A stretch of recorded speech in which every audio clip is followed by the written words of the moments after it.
Hello friends, welcome to online study kingdom.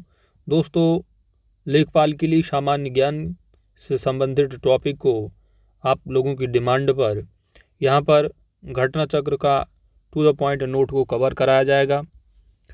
जैसा कि आप लोगों को मॉडल टेस्ट पेपर जो 5 दिए गए हैं, इनके मास्टर वीडियो प्रोवाइड किए जा चुके हैं। तो आप लोगों की डिमांड पर यहाँ पर थ्योरी के पार्ट को भी कवर किया जाएगा, शुरू से लेकर के अंत तक। यानी टोटल जो है 8 चैप्टर हैं, इन 8 चैप्टरों को कवर किया जाएगा। तो आज की इस वीडियो में यहाँ पर हम लोग जैसे कि सामान्य विज्ञान दे रखा है, तो इसमें 3 पार्ट हैं। जैसा कि जानते हैं, भौतिक हो जाएगा, रसायन है और जीव हो जाएगा। तो आज की इस वीडियो में भौतिक विज्ञान को टू द पॉइंट नोट के माध्यम से कवर किया जाएगा।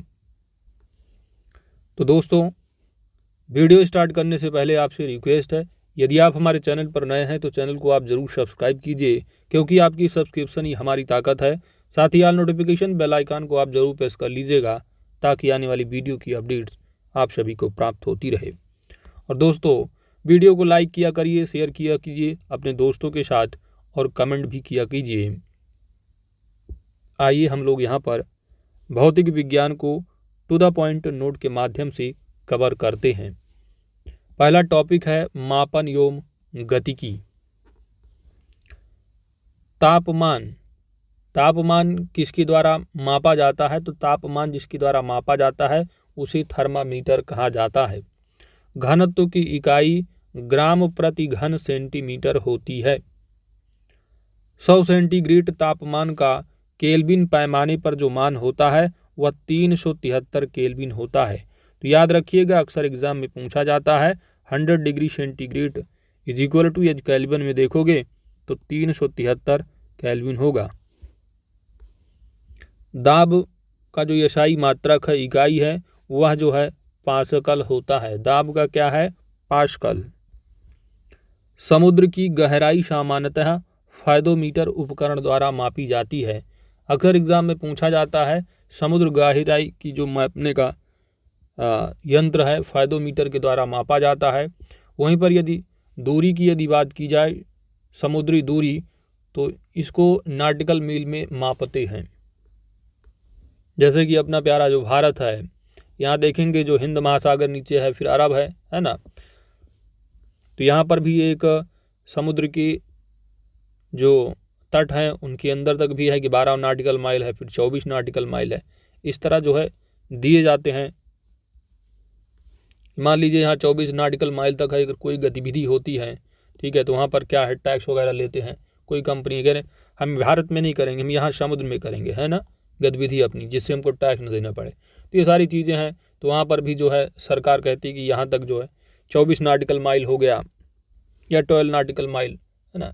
तो इन सब की जो दूरियाँ हैं निर्धारित की जाती हैं। लेकिन समुद्र के अंदर गहराई मापना है तो वो फायदोमीटर है। एक समान रैखिक गति में वेग अपवर्तित होता है और त्वरण क्या होता है? शून्य होता है। असमान रैखिक गति में एक समान गति है तो वेग अपवर्तित होगा और त्वरण क्या है? शून्य होगा। और असमान रैखिक गति में वेग एक समान नहीं रहता है और त्वरण भी क्या है? शून्य नहीं रहता है। यह भी 2 प्रकार का होता है। किसी घड़ी के लोलक की लंबाई बढ़ाए जाने पर आवर्तकाल घटता है या बढ़ता है? तो आपका आंसर होगा बढ़ता है। एसआई प्रणाली में कुल 7 मूल मात्रक को रखा गया है। Metre, kilogram, second, kelvin, ampere, candela और मोल, ये मूल मात्रक हैं 7। त्वरण का मात्रक मीटर प्रति सेकंड स्क्वायर है।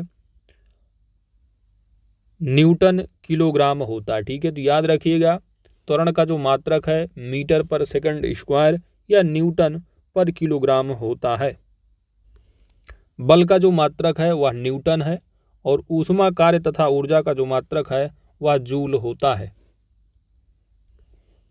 जड़त्व आघूर्ण का एसआई मात्रक किलोग्राम मीटर स्क्वायर होता है। वह भौतिक राशियां जिनमें परिमाण और दिशा दोनों होते हैं उन्हें सदिश राशियां कहा जाता है। जैसे कि वेग, बल है, त्वरण है, विस्थापन है। ठीक है, तो बल वगैरह आपको लगाना है। यदि विस्थापित किसी वस्तु को करनी है तो उसके लिए कोई दिशा निर्धारित होगी, कहाँ की बुक है। अगर आप इसको विस्थापित करना चाह रहे हैं इधर को, तो एक दिशा में, एक परिणाम और दिशा की यहाँ पर दोनों की ज़रूरत पड़ती है। तो ये क्या है, सदिश राशियाँ हैं। और अदिश राशियाँ कौन सी होती हैं, तो वे भौतिक राशियाँ जिनमें परिमाण होता है लेकिन दिशा नहीं होती है, जैसे कि द्रव्यमान हो गया, तापमान, समय आदि। किसी सदिश का परिमाण कभी भी ऋणात्मक नहीं हो सकता है। किसी विशेष दिशा में गतिशील वस्तु की स्थिति परिवर्तन को उसका विस्थापन कहते हैं। शक्ति और ऊर्जा दोनों अदिश राशियां हैं। गति का प्रथम समीकरण क्या है, तो v is equal to v बराबर u प्लस at है। ठीक है, और गति की जानते हैं आप 3 नियम होते हैं, है ना। तो जो पहला नियम है उसके हिसाब से देखेंगे समीकरण, तो जो वस्तु होता है तो वस्तु द्वारा किसी निश्चित समय बिंदु पर लगने वाले वेग का मान होता है। अब यहाँ पर जो v दे रखा है ये अंतिम वेग होता है, अंतिम वेग है। u का देखेंगे तो ये प्रारंभिक वेग है, और a यहाँ पर आपका त्वरण हो जाएगा, और जो t दे रखा है वो टाइम पीरियड है लिया गया। ठीक है, अगला है आपका जो लंबनिक सेकंड है या दूरी की इकाई है। वाहन की गति मापने के लिए स्पीडोमीटर का प्रयोग किया जाता है। तो याद रखिएगा, वाहन में जो लगा होता है मीटर, उसको क्या कहा जाता है, स्पीडोमीटर। किसी वस्तु का भार ध्रुवों पर अधिकतम तथा मैदानों की अपेक्षा पहाड़ों पर कम होता है। हीरा कैरेट में तौला जाता है। हीरे का 1 कैरेट 200 मिलीग्राम के बराबर होता है। 1 कैरेट बराबर कितना, तो हीरे का जो 1 कैरेट है वह कितने मिलीग्राम के बराबर, 200 मिलीग्राम के बराबर होता है। दो वस्तुओं के बीच कोणीय दूरी षष्टक से मापी जाती है। अगला तथ्य है वायुमंडलीय दाब की इकाई क्या है, बार है। ताप की एसआई इकाई क्या होती है, केल्विन होती है। अभी पढ़ के आ रहे हो कि 100 degree centigrade is equal to 373 kelvin होता है। कंक्रीट रोड की अपेक्षा बर्फ पर चलना कठिन क्यों होता है, क्योंकि बर्फ और पैरों के मध्य जो घर्षण है वह कंक्रीट और पैरों के मध्य घर्षण से क्या है, कम होता है। तो याद रखिएगा, ठीक है। तो घर्षण बल होता है, सिंपल सी बात है, जितना उबड़ खाबड़ होगा वहाँ पर उतना ही ज़्यादा क्या है, घर्षण बल अधिक लगेगा।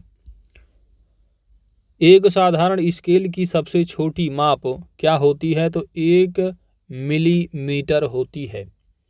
कोण की इकाई क्या होती है, तो कोण की इकाई या मात्रक जो है वह रेडियन होता है। सूर्य की परिक्रमा में पृथ्वी का औसत वेग लगभग 30 किलोमीटर प्रति सेकंड होता है। पिको एक एसआई उपसर्ग है, इकाइयों के आगे लगकर, जिसका अर्थ 10 टू द पावर -12 होता है। उपसर्ग पिको, तो याद रखिएगा उपसर्ग पिको यदि पूछा जाता है कितने बराबर होगा, तो 10 टू द पावर -12 के बराबर होता है।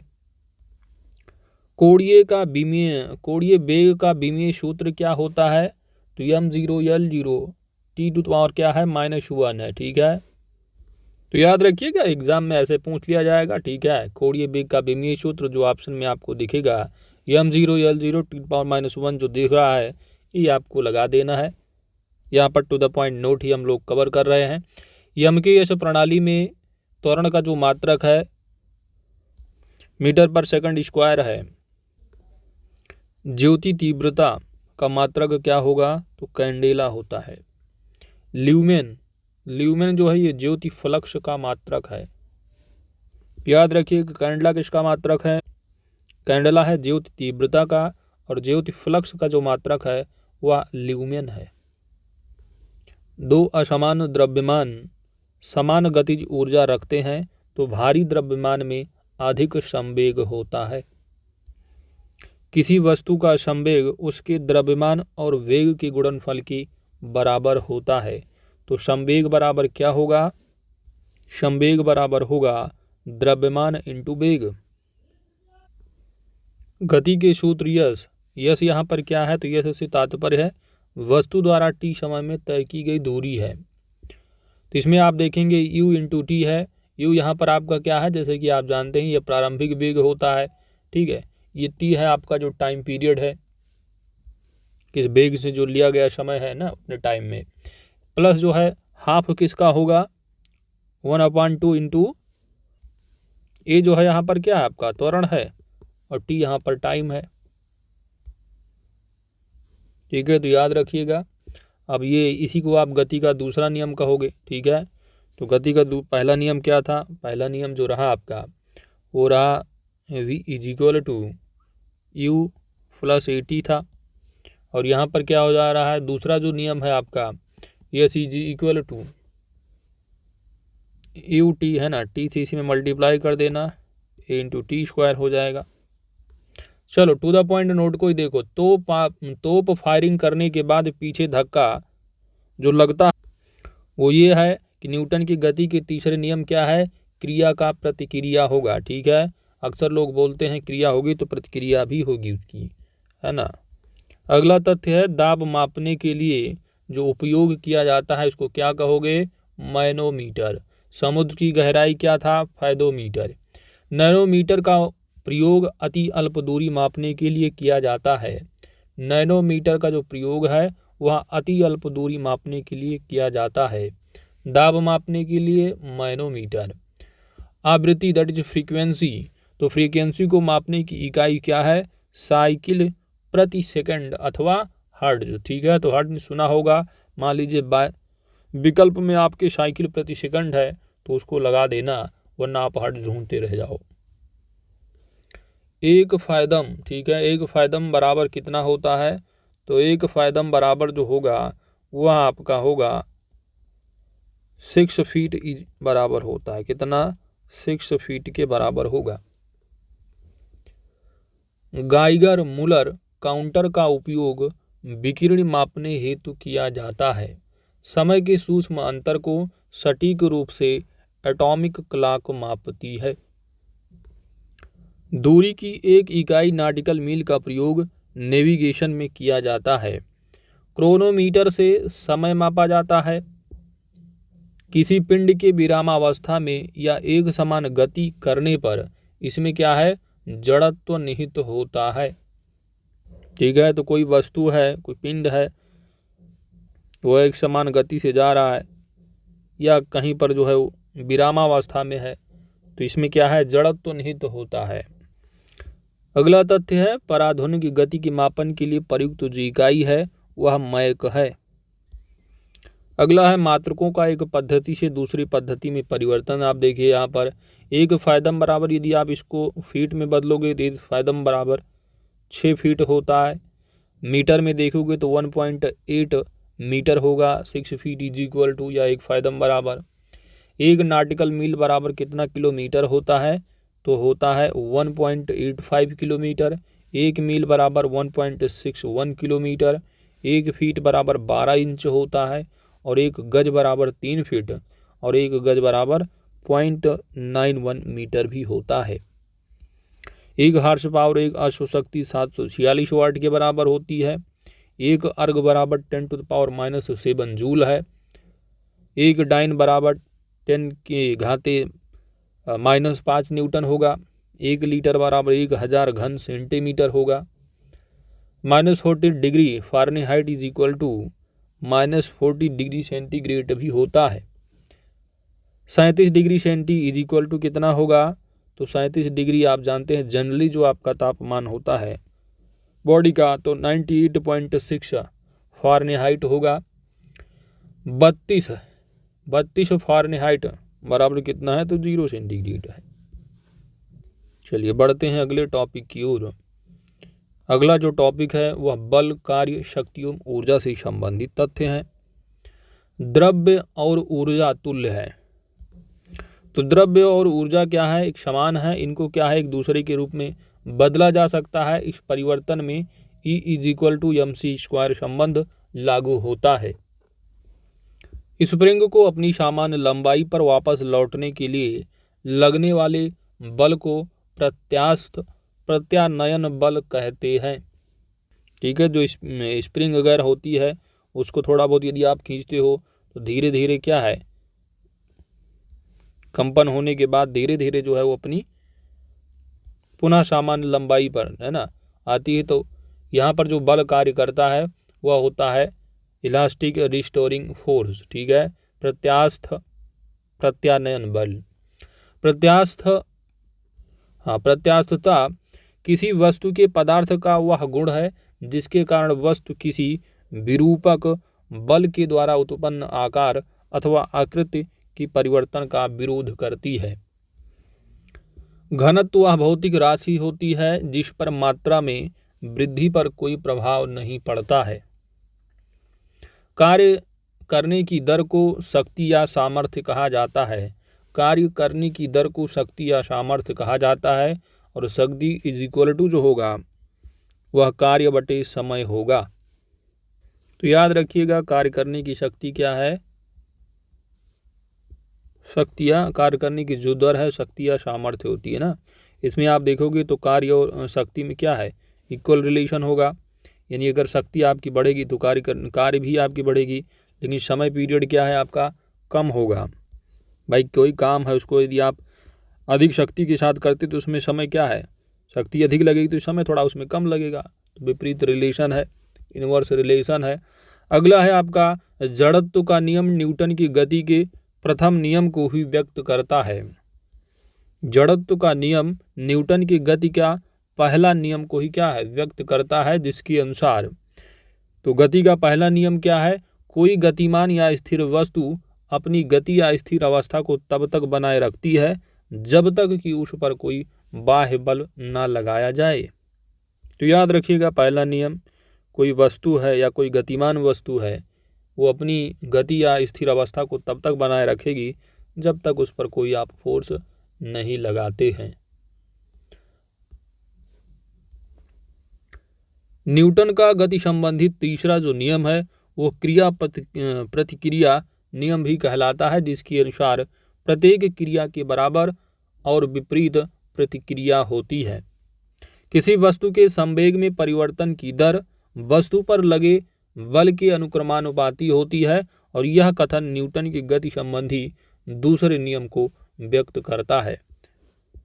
तो न्यूटन का पहला जो नियम क्या रहा, कोई वस्तु है गतिमान अवस्था में है या विराम अवस्था में है तो अपनी स्थिति को तब तक जो है गतिमान है तो गतिमान रहेगी, है ना।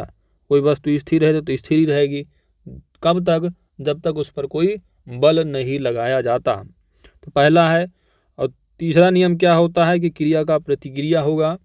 और जो दूसरा नियम है वो ये है कि किसी वस्तु के संवेग में परिवर्तन की जो दर होती है वह वस्तु पर लगे बल के क्या है, अनुक्रमानुपाती होती है।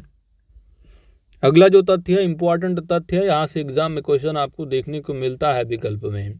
ठीक है, तो चंद्रमा पर जो जी है, जी का जो मान है वो पृथ्वी के जी के मान का 1/6 होता है। तो याद रखिएगा एग्जाम में पूछ लिया जाए, मान लीजिए है ना, यहाँ पर मान कुछ दे दिए जाए। जी क्या है यहाँ पर, गुरुत्वाकर्षण। तो चंद्रमा पर जो गुरुत्वाकर्षण का मान होता है वो पृथ्वी के जो गुरुत्वाकर्षण मान है उसका 1/6 ही होता है।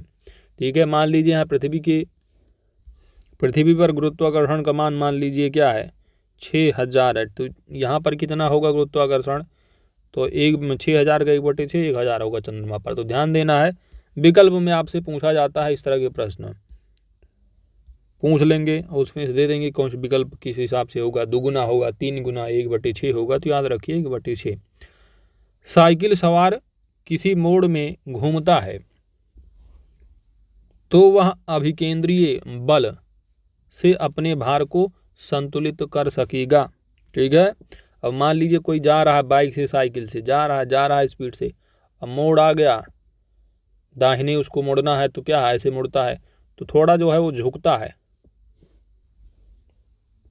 ठीक है। तो जो ये झुकता है तो इसमें जो है वो अभिकेंद्रीय बल कार्य करता है, जिससे क्या है गाड़ी आप लेकर के, अब साइकिल लेके वो उल्टा नहीं, गिरता नहीं है। तो इसका रीज़न क्या है, अपने भार को संतुलन करने के लिए यहाँ पर कौन सा बल कार्य करता है, अभिकेंद्रीय। दूसरा है अभिकेंद्रीय, तो ठीक है, तो ध्यान दीजिए यहाँ अभिकेंद्रीय अपकेंद्रीय भी बल होता है। ठीक है, तो जो अभिकेंद्रीय बल है इसकी जो दिशा होती है किस ओर होती है, तो केंद्र की ओर होती है। किसकी ओर, केंद्र की ओर। ठीक है, जिधर भाई मुड़ना है इनको इधर साइड में ही झुकते हैं अपना। ठीक है, तो किधर होगी, केंद्र की ओर होगी। वृत्ताकार मार्ग पर गतिशील कण को वृत्त के केंद्र से मिलाने वाली रेखा 1 सेकंड में जितने कोण से घूम जाती है उसे उस कण का कोणीय वेग कहा जाता है। तो याद रखिएगा कोणीय वेग। ठीक है, मान लीजिए कोई कोणीय, यह वृत्त है। ठीक है, क्या है ये, वृत्त है, और इस वृत्ताकार मार्ग के अंदर यहाँ पर जो है कोई कण है, ऐसे चक्कर लगा रहा है। ठीक है, लगा रहा चक्कर अपना। तो यहाँ पर केंद्र से, ठीक है, वृत्त के केंद्र से मिलाने वाली रेखा 1 सेकंड में जितने कोण घूम जाती है। अब 1 सेकंड में मान लीजिए यहाँ था, अब 1 सेकंड में इधर है ना, गतिमान है इस साइड को, तो यहाँ पर आ गया 1 सेकंड में। तो जितने कोण घूम जाती है, ठीक है, वो क्या है, उस कोण को कहा जाता है कोणीय वेग। जब किसी वस्तु में विशेष अवस्था के कारण कार्य करने की क्षमता आ जाती है तो स्थिर ऊर्जा कहा जाता है। न्यूटन ने अपनी पुस्तक प्रिंसिपिया, याद रखिएगा प्रिंसिपिया किसकी पुस्तक है, न्यूटन की है। प्रिंसिपिया में गुरुत्वाकर्षण का नियम दिया है, किसने, न्यूटन ने। एग्जाम में पूछा जाए यदि कि न्यूटन ने निम्नलिखित में से किस पुस्तक का नाम है जिसमें गुरुत्वाकर्षण का नियम दिया है, तो वो है प्रिंसिपिया पुस्तक। रेखीय संवेग संरक्षण निकल कर आता है न्यूटन के द्वितीय तथा तृतीय नियम दोनों के योग से। किसी वस्तु या पिंड में उसकी गति या वेग के कारण कार्य करने की क्षमता को गतिज ऊर्जा कहा जाता है। जैसे बंदूक से दागी गई गोली में, तोप से छोड़े गए गोले में जो गतिज ऊर्जा है, चलते हुए वाहन में तथा घूमते हुए लट्टू में जो उत्पन्न ऊर्जा है वह गतिज ऊर्जा है। जब दो बल क्रिया एवं प्रतिक्रिया एक ही बिंदु पर क्रिया करते हैं, जब दो बल क्रिया एवं प्रतिक्रिया एक ही बिंदु पर क्रिया करते हैं तो परिणामी बल क्या होता है, शून्य होता है। जब कोई पिंड हवाई जहाज से नीचे गिरता है तो उसकी जो गतिज ऊर्जा है उसमें क्या होती है, उसकी गतिज ऊर्जा में वृद्धि होती है। सड़कों या रेलवे ट्रैक के वक्रों पर ढलान जो दी जाती है वह क्यों दी जाती है, क्योंकि यह अभिकेंद्रीय बल प्रदान करता है। ठीक है, तो देखा होगा आपने सड़कों वगैरह को, थोड़ा बहुत अगर मोड़ वगैरह है तो थोड़ा बहुत क्या उसमें ढलान होता है मोड़ पे। ठीक है, तो क्या प्रदान करता है, अभिकेंद्रीय बल प्रदान करता है, जिससे क्या है एक संतुलन बना रहता है। एक कार और भरी हुई एक ट्रक रास्ते पर समान गति से चलते हैं। ट्रक से तुलना की जाए तो कार कम गतिज ऊर्जा धारण करेगी। एक व्यक्ति एक दीवार को धक्का देता है पर विस्थापित करने में असफल रहता है तो वह कोई भी कार्य नहीं करता है। साइकिल, स्कूटर आदि में बॉल बेयरिंग का उपयोग किया जाता है जिससे पहिए और धुरी के बीच घर्षण क्या है, घट जाए। एक खींचे गए रबड़ बैंड में स्थिर ऊर्जा निहित होती है। एक अनंत समतल के सहारे लकड़ी के ब्लॉक को ऊपर खींचकर पहुंचाना आसान होता है इसके बजाय कि ऊर्ध्वाधर उठाकर उसे। इसका प्रमुख कारण होता है कि अनंत बल के सहारे लकड़ी का जो द्रव्यमान है वह कम हो जाता है। जब कोई वस्तु एक वृत्त के अनुचर गति से चलती है तो उस पर कोई भी कार्य नहीं हो रहा होता है। एक पारसेक में कुल कितने प्रकाश वर्ष होते हैं, तो एक पारसेक बराबर 3.26 प्रकाश वर्ष होता है। यदि द्रव्यमान का एक पिंड एक समान वेग से त्रिज्या के एक वृत्ताकार पथ पर गतिमान होता है तो जो अभिकेंद्रीय बल होगा वह द्रव्यमान और वेग के वर्ग के गुणनफल जो त्रिज्या होगी उसके भागफल के क्या है बराबर होगा। ठीक है, तो याद रखिएगा अभिकेंद्रीय बल इज इक्वल टू द्रव्यमान इंटू वेग स्क्वायर अपान त्रिज्या किसकी, जो वृत्त की होगी, क्योंकि वृत्ताकार पथ पर गतिमान है। वेग में परिवर्तन बटे समय को गतिवर्धन या त्वरण कहते हैं। तो त्वरण बराबर क्या होता है, वेग में परिवर्तन बटे समय। बंदूक का प्रतिक्षेप यानी धक्का रेखीय संवेग का संरक्षण है। प्रकाश वर्ष माफ कीजिएगा प्रकाश संश्लेषण से प्रकाश ऊर्जा रसायन ऊर्जा में रूपांतरित होती है। तो याद रख प्रकाश ऊर्जा जो रसायन ऊर्जा में रूपांतरित होती है किसके कारण, दैट इज प्रकाश संश्लेषण। मान लो कि यम1 और यम2 द्रव्यमान के दो पिंडों के बीच की दूरी r है और उनके बीच जो गुरुत्वाकर्षण बल होगा वह कितना होगा, तो उनके बीच जो बल होगा फोर्स बराबर g इंटू यम1 इंटू यम2 अपान r स्क्वायर। यदि एक पिंड को जमीन से एक निश्चित ऊंचाई से गिराया जाए तो जब यह जमीन से आधी ऊंचाई पर होगी तो इसमें गतिज और स्थैतिक जो ऊर्जा है वह दोनों इसमें निहित होंगी। ठोस में अंतराणुक आकर्षण बल सबसे अधिक होता है। जब क्रेन लोहे के एक भारी बोझ को ऊपर उठाती है तो इस अवस्था में यांत्रिक बल का प्रयोग किया जाता है। कोयला, यूरेनियम, पेट्रोलियम, सौर ऊर्जा में से सौर ऊर्जा अपरंपरागत स्रोत है। एक कृत्रिम उपग्रह में विद्युत ऊर्जा का स्रोत सौर सेल होता है। प्रत्यास्थ संगठन में केवल संवेग का संरक्षण होता है। एक जूल लगभग कितना कैलोरी होता है, तो एक जूल बराबर 0.24 कैलोरी के बराबर होगा। खाद्य ऊर्जा को हम कैलोरी इकाई में माप सकते हैं। घर्षण स्थैतिक ऊर्जा को गतिज ऊर्जा में बदलकर कम किए जाते हैं। भारत में ऊर्जा का प्राथमिक स्रोत कोयला होता है। तो याद रखिएगा कि भारत में ऊर्जा का जो प्राथमिक स्रोत है वो क्या है, कोयला है। आंतरिक बल कभी भी संतुलित बल नहीं होते हैं। जब कोई वस्तु मुक्त रूप से पृथ्वी की ओर गिरती है तब इसकी जो कुल ऊर्जा है वह अपवर्तित रहती है। तो जब कोई वस्तु मुक्त रूप से पृथ्वी की ओर गिरती है तब इसकी जो कुल ऊर्जा है वह क्या रहती है, अपवर्तित रहती है। भोजन की ऊर्जा को कैलोरीज में मापा जाता है। अगला टॉपिक है द्रव्य के गुण और आर्किमिडीज का सिद्धांत। नदी से निकलकर समुद्र में प्रवेश करते ही जहाज कुछ ऊपर उठ जाता है क्योंकि जहाज के जल का जो घनत्व है वह अधिक होता है। वॉशिंग मशीन की कार्यप्रणाली अपकेंद्रण की सिद्धांत पर कार्य करती है। किसी द्रव को उसके क्वथनांक से पूर्व वाष्प में बदलने की क्रिया को वाष्पीकरण कहा जाता है।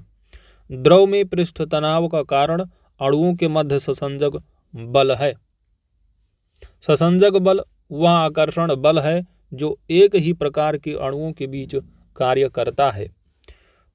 पृष्ठ तनाव द्रव की वह प्रवृत्ति है जिससे द्रव अपना क्षेत्रफल न्यूनतम करने का प्रयास करता है।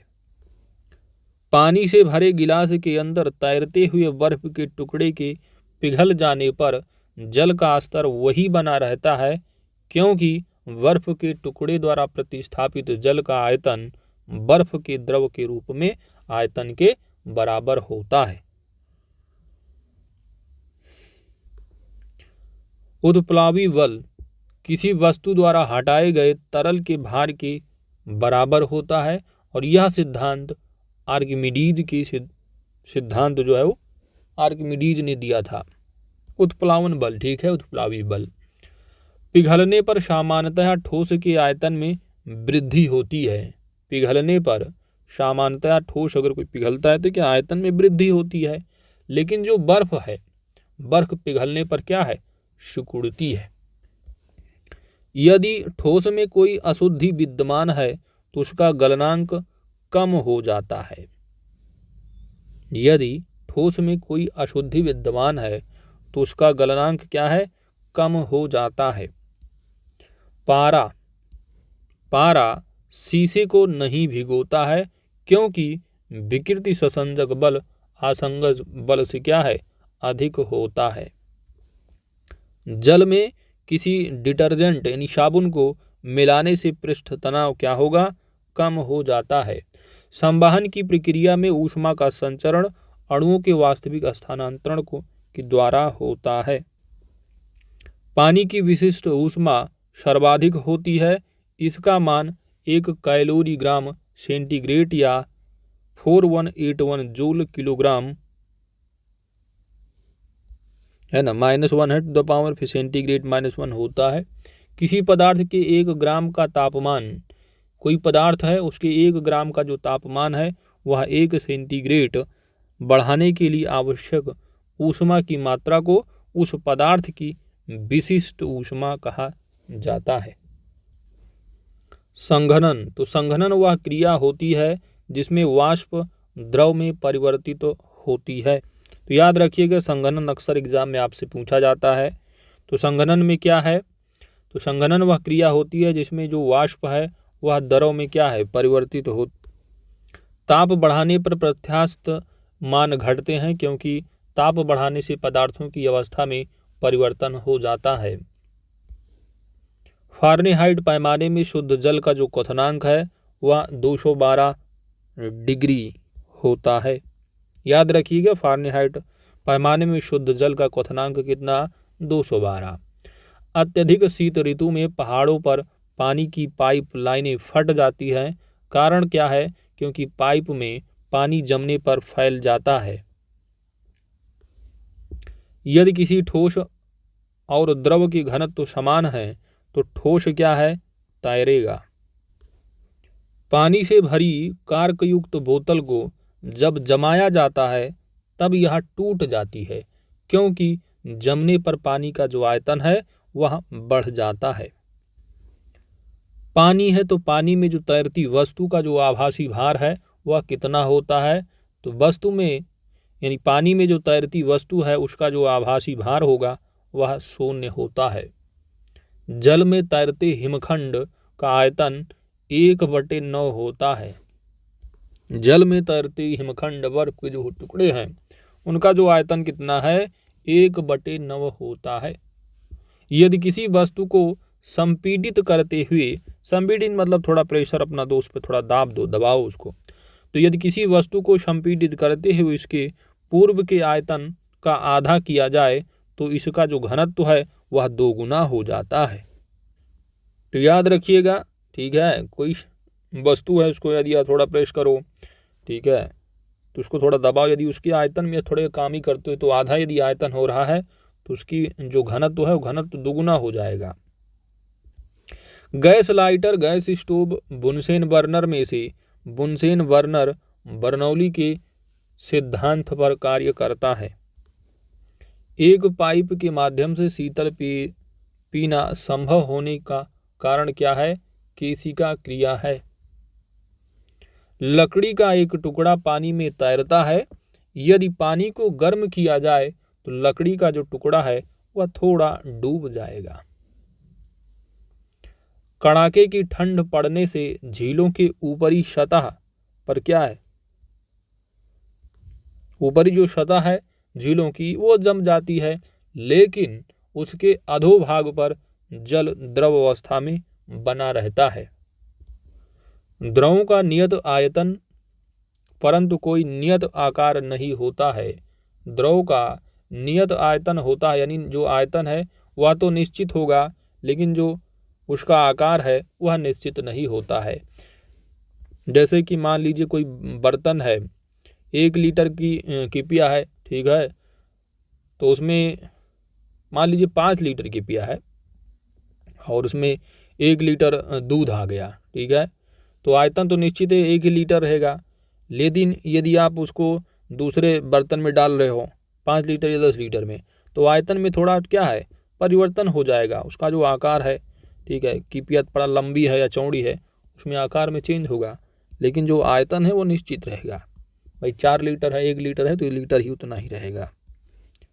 पृष्ठ तनाव तो द्रव की प्रकृति पर निर्भर करता है। पृष्ठ तनाव क्या है, द्रव की प्रकृति पर निर्भर करता है। जल का हिमांक कितना होता है, तो 32 फ़ारेनहाइट है।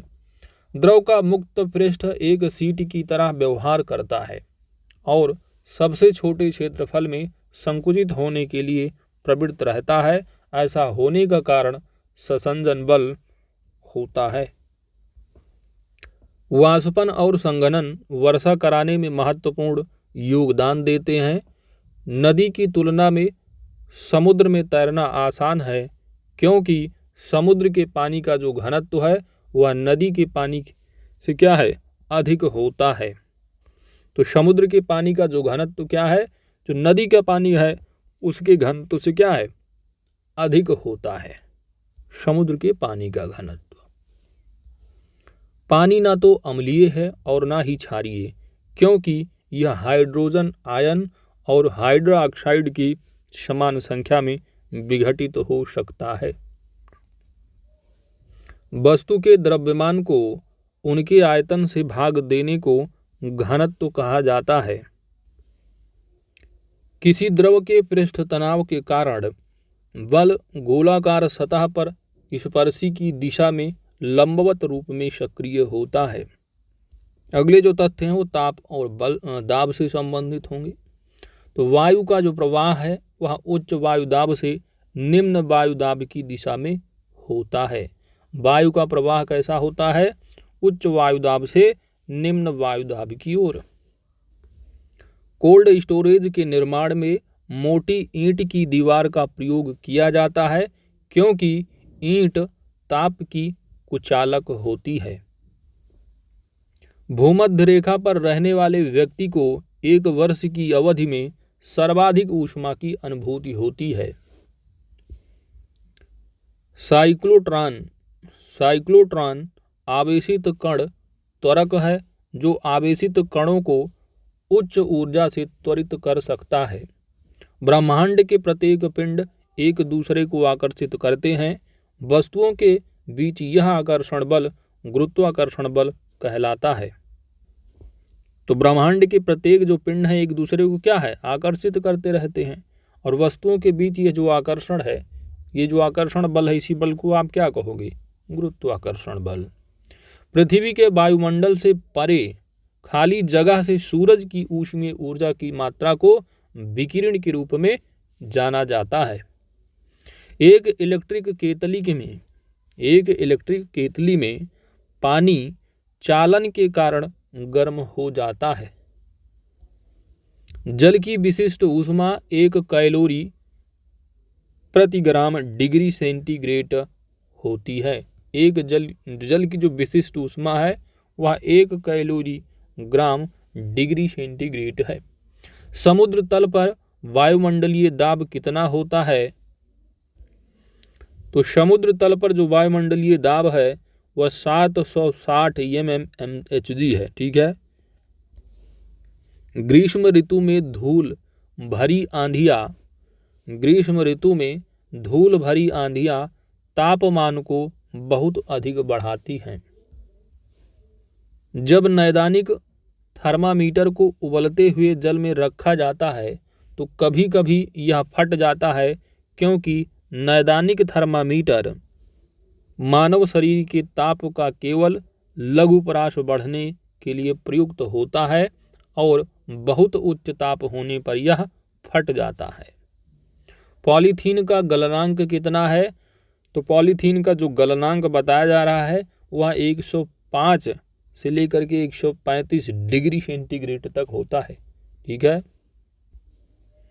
वायु का विशिष्ट ताप वायु के घनत्व के बढ़ने के साथ साथ क्या है बढ़ता है।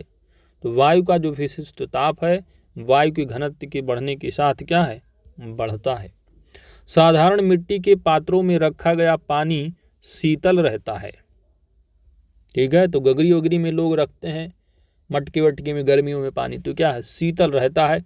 क्यों? क्योंकि छिद्रों से पानी निकलते हुए वाष्पित होता रहता है। प्रति यूनिट क्षेत्रफल पर कार्यरत बल को दाब कहा जाता है। हेमेटाइट लोहे का अयस्क है। हेमेटाइट किसका अयस्क है? लोहे का। दाब में वृद्धि होने के साथ द्रव के क्वथनांक में क्या है? वृद्धि हो जाती है। तो दाब में वृद्धि है तो द्रव के क्वथनांक में भी क्या है? वृद्धि होगी। 100 डिग्री सेल्सियस पर संतृप्त जलवाष्प का दाब पारा के 760 मिलीमीटर दाब के बराबर होता है। अगला जो तथ्य आधारित है वह प्रकाश, ध्वनि एवं कंपन पर। प्रकाश से आपके एग्जाम में क्वेश्चन जरूर देखने को मिल जाते हैं। तो तरंग दैर्ध्य का मात्रक क्या है? एंगस्ट्राम होता है। तरंग की आवृत्ति अपने तरंग दैर्ध्य से प्रतिलोमी समानुपातिक होती है। सितार जो है वो क्या है? तो यांत्रिक ऊर्जा को ध्वनि ऊर्जा में परिवर्तित करता है। सितार। ऑप्टिक्स भौतिक विज्ञान की वह शाखा है जिसमें प्रकाश की प्रकृति और गुणधर्मों का अध्ययन किया जाता है। स्त्रियों और बच्चों की आवाज़ तीखी होती है। स्त्रियों और बच्चों की आवाज़ तीखी होती है। इसका कारण है कि उच्च आवृत्ति होती है। स्पष्ट ध्वनि तभी सुनी जा सकती है जब परावर्तक सतह की ध्वनि स्रोत से न्यूनतम दूरी 17 मीटर हो। पानी के अंदर ध्वनि को रिकॉर्ड करने वाले यंत्र को क्या कहा जाता है? पानी के अंदर ध्वनि को रिकॉर्ड करने वाले यंत्र को हाइड्रोफोन कहा जाता है। ध्वनि को दूर तक भेजने वाला यंत्र, ध्वनि को दूर तक भेजने वाला यंत्र मेगाफोन होता है। ध्वनि तरंगों को विद्युत तरंगों में परिवर्तित करने वाला यंत्र माइक्रोफोन है। ऑडियोमीटर ध्वनि की तीव्रता मापने वाला यंत्र है। तो ध्वनि की तीव्रता मापने वाला यंत्र ऑडियोमीटर होगा। तड़ित की चमक। तड़ित की चमक उसकी गर्जन सुनाई देने से पहले देखने में आती है क्योंकि प्रकाश की गति ध्वनि की गति से अधिक होती है। किसी दर्पण में से परावर्तन के पश्चात तरंग के आयाम में परिवर्तन होता है। किसी दर्पण में परावर्तन के बाद क्या है? तरंग के आयाम में परिवर्तन होता है। तरंग का आयाम बदल जाता है। तरंग की आवृत्ति, तरंग दैर्ध्य व वेग में कोई परिवर्तन नहीं होता है। कंपन करता हुआ कोई पिंड अपनी माध्य स्थिति से अधिकतम जितना विस्थापित होता है उसे आयाम कहा जाता है। एक कंपन पूरा करने में लगे समय को आवर्तकाल कहा जाता है और एक आवर्तकाल में तरंग द्वारा चली गई दूरी को तरंग दैर्ध्य कहते हैं। एक सेकंड में जितने कंपन होते हैं उसे आवृत्ति कहते हैं। अवतल दर्पण को दाढ़ी बनाने, गाड़ी की हेडलाइट एवं सर्च लाइट में, सोलर कुकर में तथा आँख, कान तथा नाक की डॉक्टर द्वारा प्रयोग में लाया जाता है। किसको? अवतल दर्पण को। ठीक है। प्रकाश का रंग तरंग दैर्ध्य द्वारा निश्चित किया जाता है। सबसे अधिक तरंग दैर्ध्य लाल रंग के प्रकाश की होती है। तो सबसे अधिक तरंग दैर्ध्य किस की? तो लाल रंग की। सबसे कम किसका होगा? बैगनी रंग के प्रकाश की। अधिक तरंग दैर्ध्य के कारण लाल प्रकाश अधिक दूर तक दिखाई पड़ता है, अतः जो सिग्नल वगैरह होते हैं वह लाल रंग के बनाए जाते हैं, जैसे कि आप ट्रेन वगैरह में देखते हैं। ठीक है, जो लाइनें होती पटरी पर। उत्तल लेंस में प्रतिबिंब की लंबाई वस्तु की अपेक्षा छोटी, बराबर या बड़ी हो सकती है। उत्तल लेंस में प्रतिबिंब की लंबाई वस्तु की अपेक्षा छोटी, बराबर या बड़ी हो सकती है, जबकि अवतल में प्रतिबिंब की जो लंबाई है वह सदैव ही वस्तु की अपेक्षा कम होती है। लंबाई। मोटर वाहनों में जो पश्च दृश्य दर्पण लगे होते हैं, जिनको लोग साइड में देखते हैं पीछे कौन सी गाड़ी आ रही जा रही है, तो उसमें जो लेंस लगा होता है वह कॉन्वेक्स यानी उत्तल दर्पण उपयोग में लाया जाता है। उत्तल दर्पण। अवतल दर्पण के फोकस तथा वक्रता केंद्र के बीच रखी वस्तु का प्रतिबिंब क्या है, उल्टा बनता है। साथ ही इस दूरी में रखी वस्तुओं का प्रतिबिंब समान आकार से लेकर बड़े आकार तक बनता है। इसलिए दंत चिकित्सकों के द्वारा अवतल दर्पण का प्रयोग किया जाता है। टीवी सेट चलाने के लिए प्रयुक्त किए जाने वाले रिमोट कंट्रोल यूनिट में अवरक्त प्रकाश का प्रयोग किया जाता है।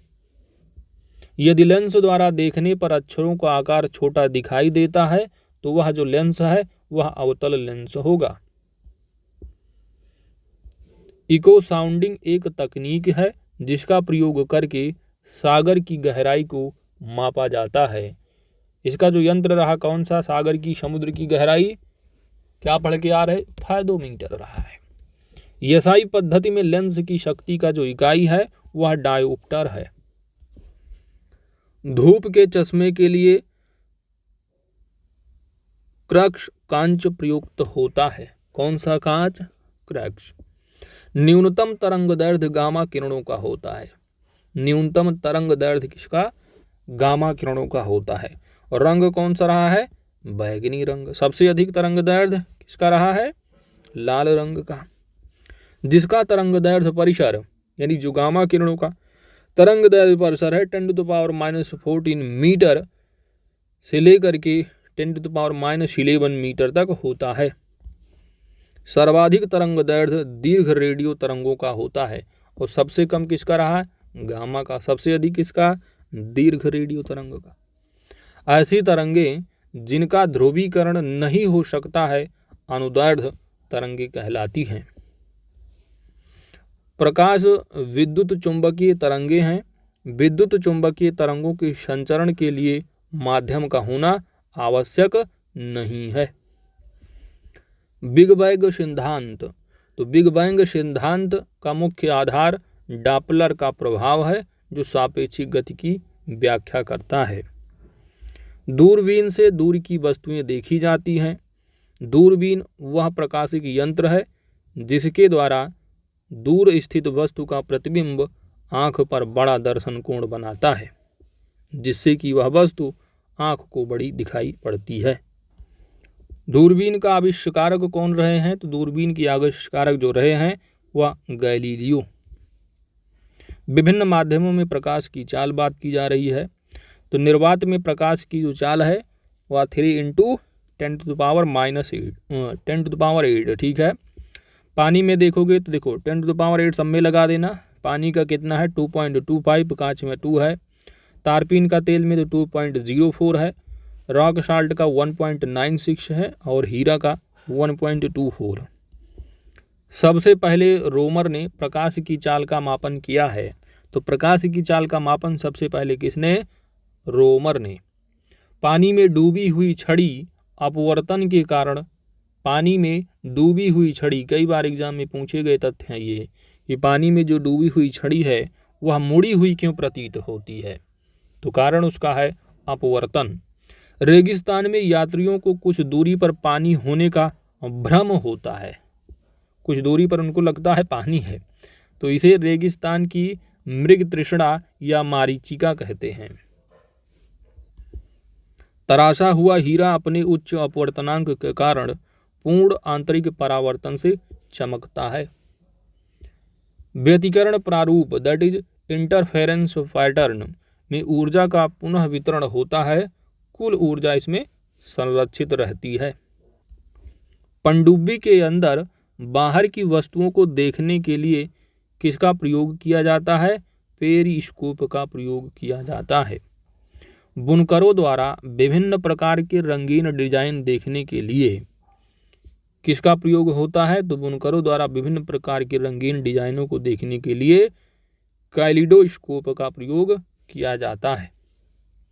भारतीय मूल के नरेंद्र सिंह कपानी को ऑप्टिकल फाइबर की खोजकर्ताओं में से 1 के रूप में जाना जाता है। 20 हर्ट्ज से अगर कम की आवृत्ति वाली ध्वनि है तो 20 से कम आवृत्ति वाली जो ध्वनि तरंगे हैं उनको आप श्रव्य तरंगे, और वहीं पर जहाँ 20,000 से अधिक है तो उन तरंगों को आप पराश्रव्य तरंग बोलोगे। 20 से लेकर 20,000, 20 हर्ट्ज से स्टार्ट करोगे, 20,000 किलो हर्ट्ज तक जाओगे तो इसकी जो आवृत्ति की तरंगे हैं वह श्रव्य तरंगे कहलाती हैं। ठीक है, तो आपने देखा 20 से लेकर 20,000 हर्ट्ज तक है तो आप उनको कहोगे पराश्रव्य बोलेगे, लेकिन वहीं अगर 20 से कम है तो 20 से कम अपश्रव्य होगी, और 20 हर्ट्ज से लेकर के पूरा 20,000 किलो हर्ट्ज तक तो उस आवृत्ति को श्रव्य तरंगे कहलाती है। मनुष्य द्वारा सुनी जाने वाली जो ध्वनि की आवृत्ति है वह 20 से लेकर के 20,000 हर्ट्ज तक होती है, जबकि कुत्ते तथा बिल्लियों द्वारा 30 किलो हर्ट्ज से ऊपर की ध्वनि सुनी जा सकती है। जिस जगह वायु का दबाव अधिक होता है वहाँ पानी का क्वथनांक अधिक होगा, और जहाँ वायु दाब कम होगा वहाँ क्वथनांक कम होगा। प्रेशर कुकर में खाना कम समय में तैयार हो जाता है। क्यों? क्योंकि जल का जो क्वथनांक है वह बढ़ जाता है। प्रकाश का वेग ताप पर निर्भर नहीं करता है। प्राथमिक रंगों को मिश्रित करने पर जो रंग प्राप्त होते हैं उन्हें द्वितीयक अथवा अनुपूरक रंग कहा जाता है। प्राइमरी कलर में जो आते हैं आप जानते हैं RBG है, ठीक है, RBG करें, RGB, ठीक है, यानी रेड हो जाएगा, ग्रीन है और आपका ब्लू है।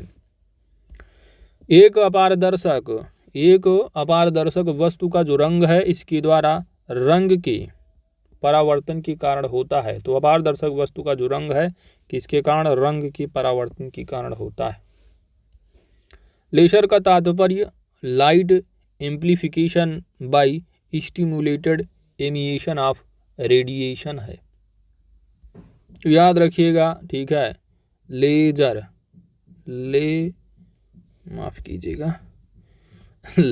ठीक है, तो लेजर का फुल फॉर्म क्या है? L से हो जाएगा लाइट, A से जो हो जाएगा एम्प्लीफिकेशन, ठीक है, एम्प्लीफिकेशन फुल फॉर्म भी पूछा जा सकता है। बाई स्टिमुलेटेड, STI, स्टिमुलेटेड, ठीक है। E से क्या हो जाएगा? E से हो जाएगा एमिशन, ठीक है, और R से हो जाएगा रेडिएशन। तो फुल फॉर्म भी पूछा जा सकता है, याद रखिएगा। एक्स किरण का उपयोग अंधेरे में फोटोग्राफ बिंबों के रूप में किया जाता है। तो याद रखिएगा, एग्जाम में यदि पूछा जाता है कि निम्न में से अंधेरे में फोटोग्राफ बिंबों के रूप में किसका उपयोग किया जाता है, तो वह किरण है एक्स किरण। बादलों वाली रात्रि खुले आकाश वाली रात्रि से गर्म होती है। बादलों वाली जो रात्रि है वह खुले आकाश वाली रात्रि से गर्म होती है। इसका कारण है पार्थिव विकिरण। आइंस्टीन को प्रकाश वैद्युत प्रभाव सिद्धांत के लिए वर्ष 1921 का नोबेल पुरस्कार प्रदान किया गया था। लाउड स्पीकर एक ऐसा यंत्र होता है जो माइक्रोफोन से सर्वप्रथम ध्वनि ऊर्जा को विद्युत ऊर्जा में एवं उसके बाद विद्युत ऊर्जा को ध्वनि ऊर्जा में परिवर्तित करता है।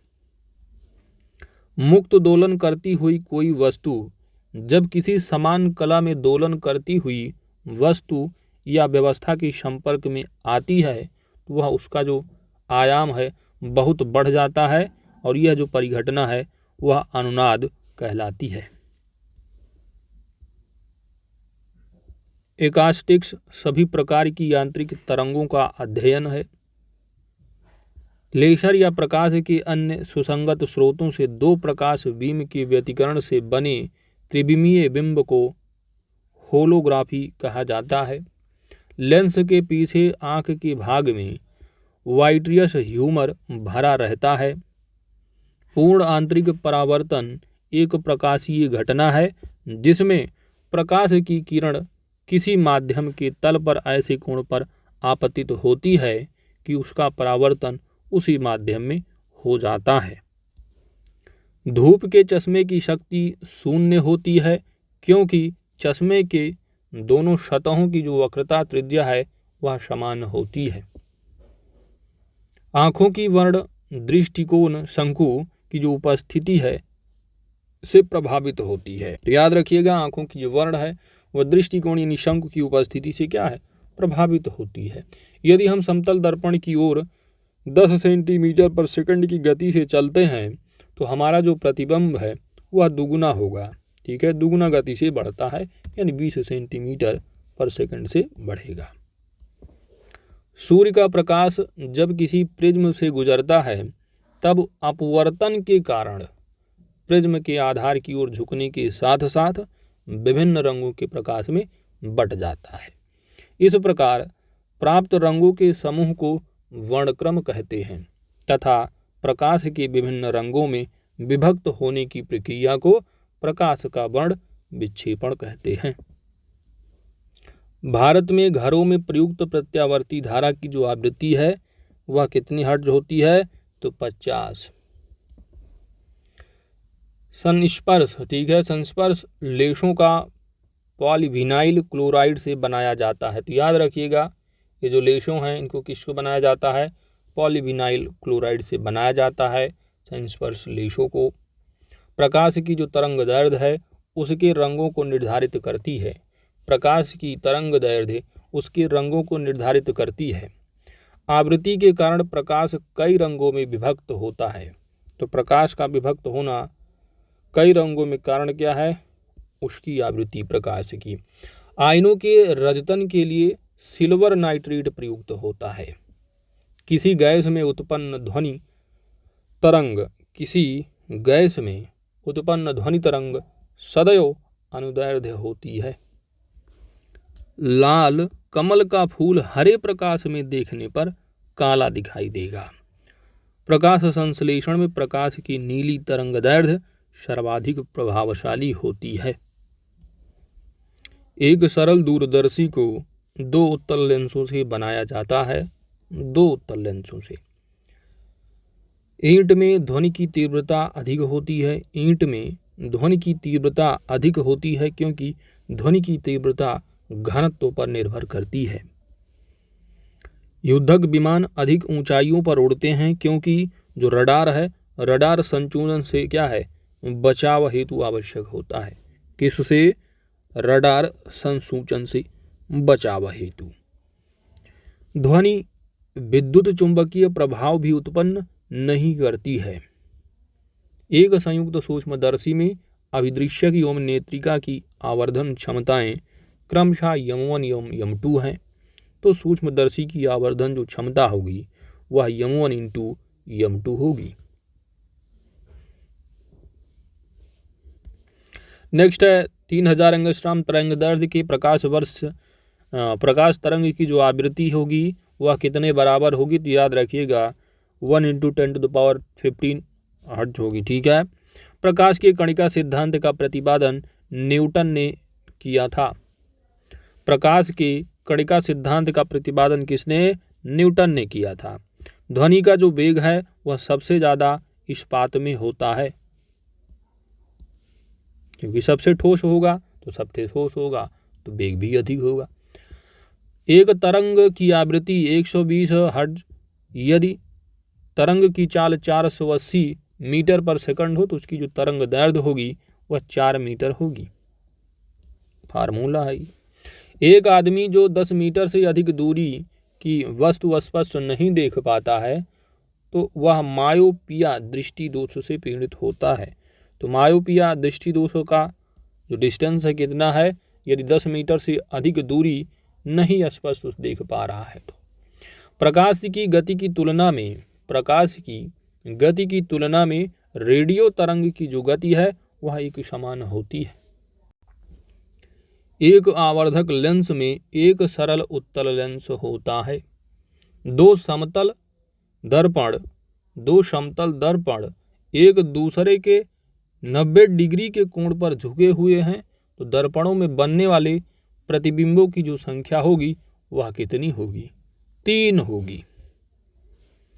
जामुनी यानी पर्पल श्वेत प्रकाश वर्णक्रम का भाग नहीं है। एक नेत्र की बजाय 2 नेत्रों से बेहतर दृष्टि मिलती है। इसका कारण है क्योंकि दोनों लेंस एक साथ बेहतर अभिमुखी शक्ति प्रदान करते हैं। इससे रेटिना का प्रखर प्रतिबिंब बनता है और दोनों नेत्र बिल्कुल समरूप प्रतिबिंब नहीं देते हैं।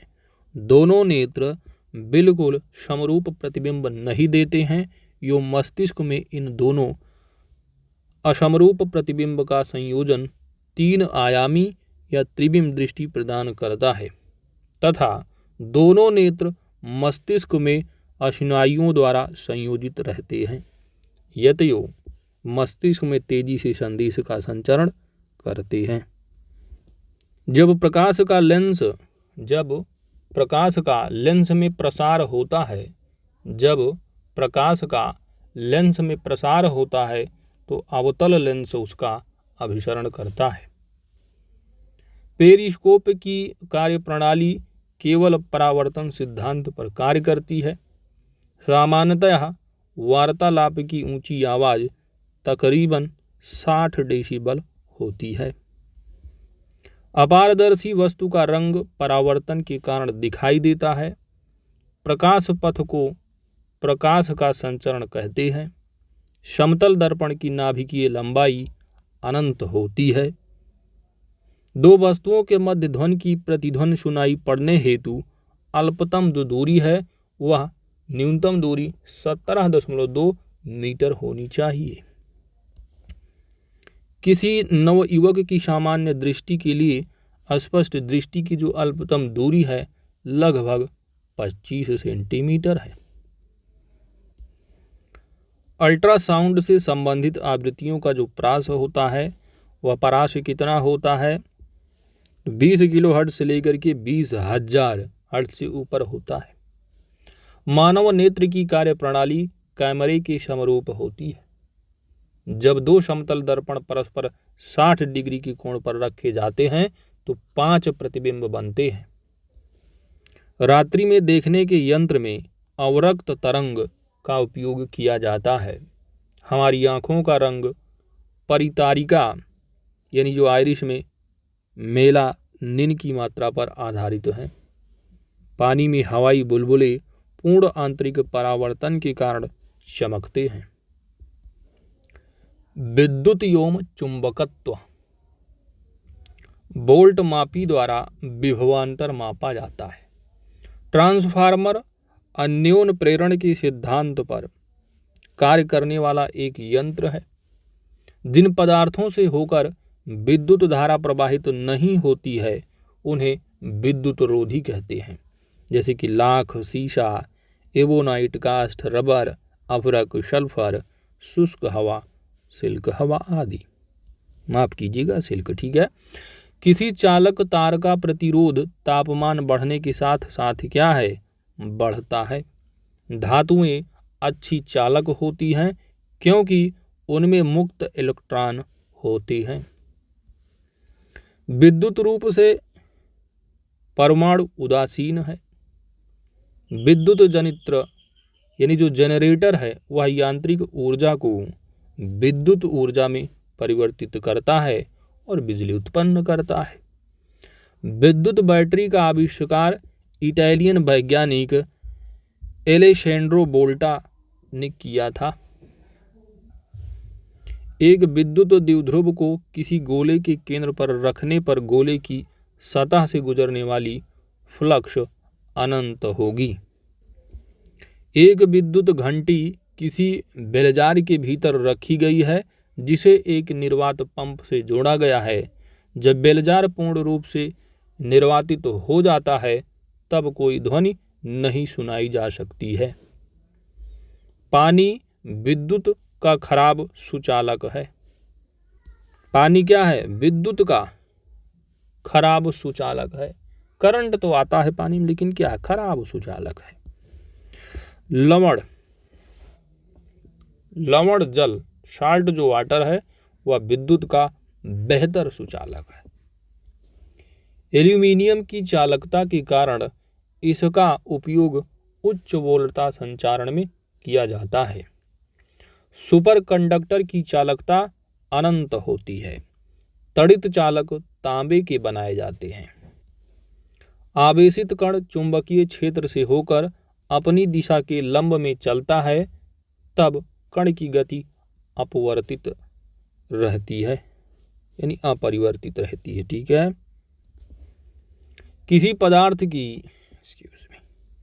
किसी पदार्थ की सापेक्ष विद्युतशीलता सदैव 1 से बड़ी होती है।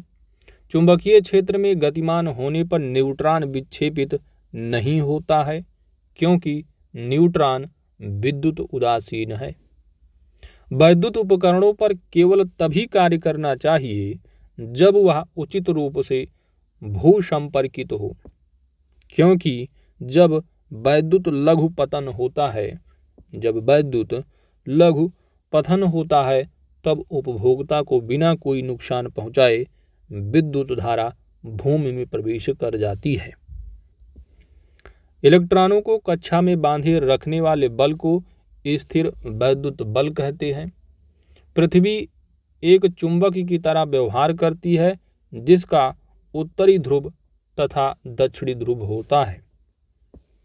विद्युत वहन के लिए चालक जो धातु है सबसे अच्छा समझा जाता है। कैपेसिटर विद्युत क्षेत्र में विद्युत ऊर्जा संचित रखता है। 1 ही वाट के बल्ब की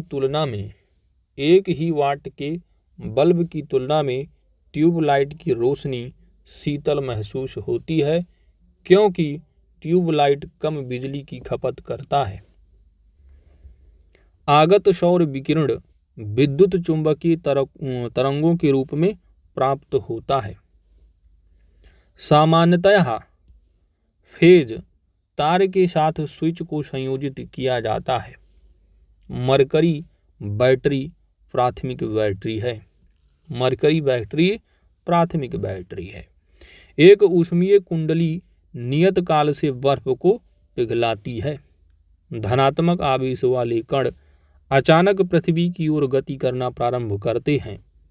पृथ्वी का चुंबकीय क्षेत्र उन्हें पश्चिम की ओर विक्षेपित करेगा। चुंबक के विकर्षित होने वाली वस्तुओं को डायमैग्नेट कहते हैं। रडार में रेडियो तरंग विद्युत चुंबकीय तरंगों का उपयोग होता है। अर्धचालक में होल्स भारित आवेश होता है। मोह में विद्युत चालकत्व को मापा जाता है। सीमेंस चालकता का मात्रक है। जब धातु का तापमान बढ़ता है तो इसका प्रतिरोध भी क्या है, बढ़ता है। एक अचिह्नित नाल चुंबक के ध्रुवों को चुंबकीय कंपास द्वारा ज्ञात किया जाता है। विद्युत और चुंबकत्व का गहरा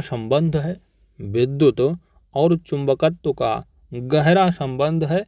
इसका पता सर्वप्रथम मैक्सवेल ने लगाया था। विद्युत लैंप के फिलामेंट में उच्च प्रतिरोध और उच्च गलनांक होता है।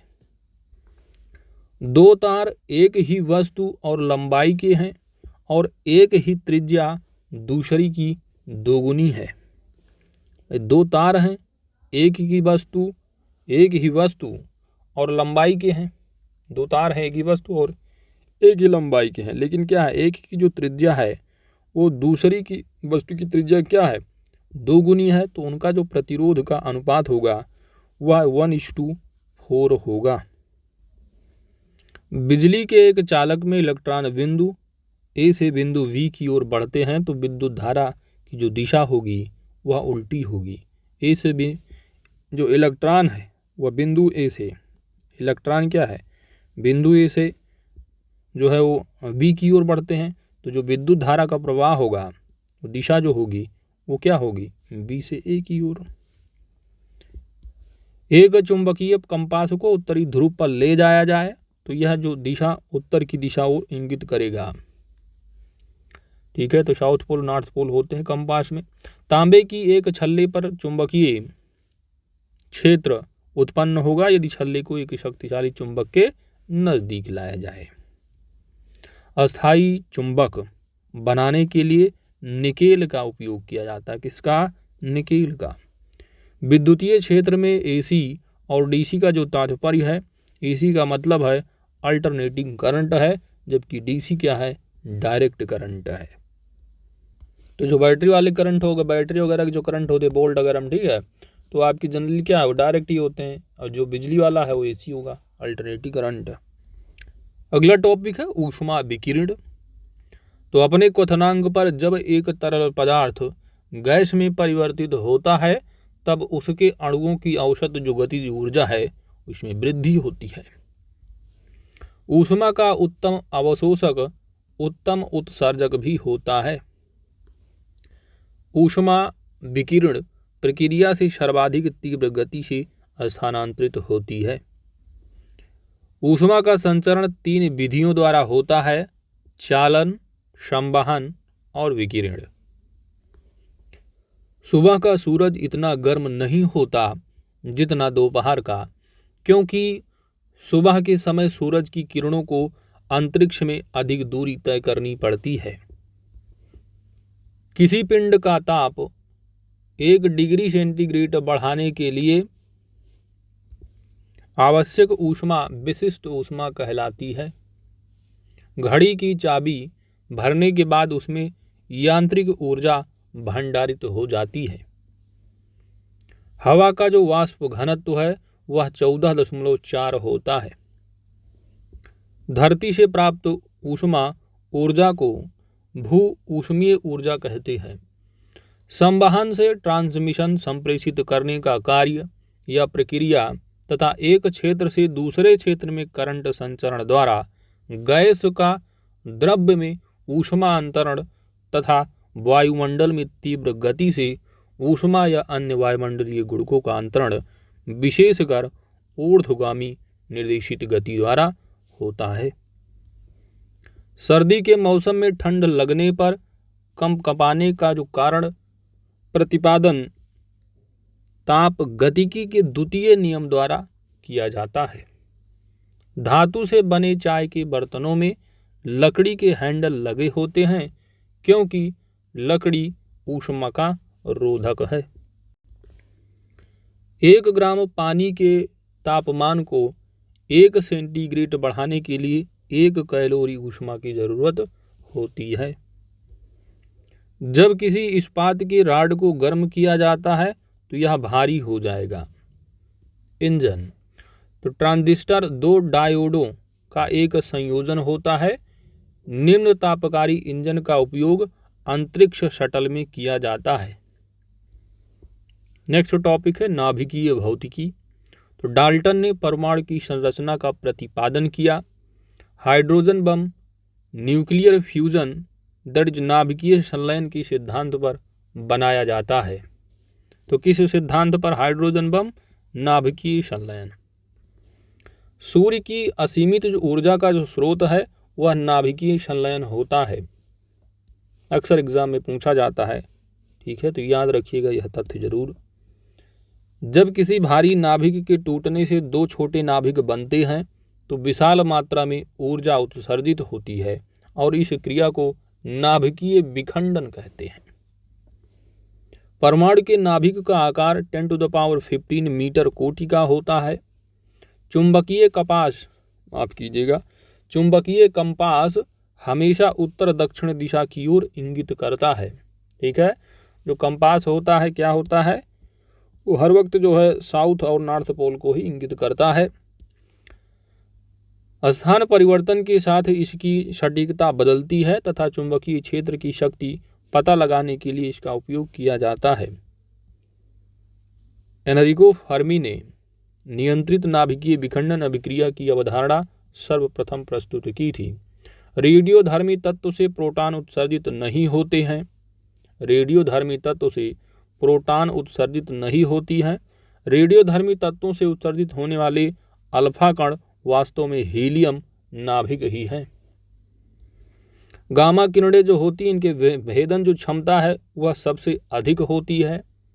बेरियम मील आहार नाल पेट एवं छोटी आंत में अनियमितताओं की जांच की एक प्रविधि है जिसमें यक्ष किरण चित्रण का प्रयोग होता है। सौर ऊर्जा का इलेक्ट्रॉनिक प्रभाव सिलिकॉन और जर्मेनियम पर अधिक होता है, इसलिए सोलर सेल सिलिकॉन और जर्मेनियम से बनाए जाते हैं। तो याद रखिएगा सोलर सेल में सिलिकॉन और जर्मेनियम का यूज होता है। न्यूट्रॉन बम की मुख्य विशेषता है कि जब इसे किसी शहर पर गिराया जाए तो इससे सजीव प्राणियों को क्षति पहुंचेगी मगर भवनों को नहीं। विश्व स्तर पर अधिकांश व्यावसायिक नाभिकीय संयंत्रों का शीतलन सोडियम द्वारा किया जाता है। भूतापीय ऊर्जा का सर्वाधिक उत्पादन अमेरिका में होता है। अब आते हैं हम लोग मिसलेनियस की ओर।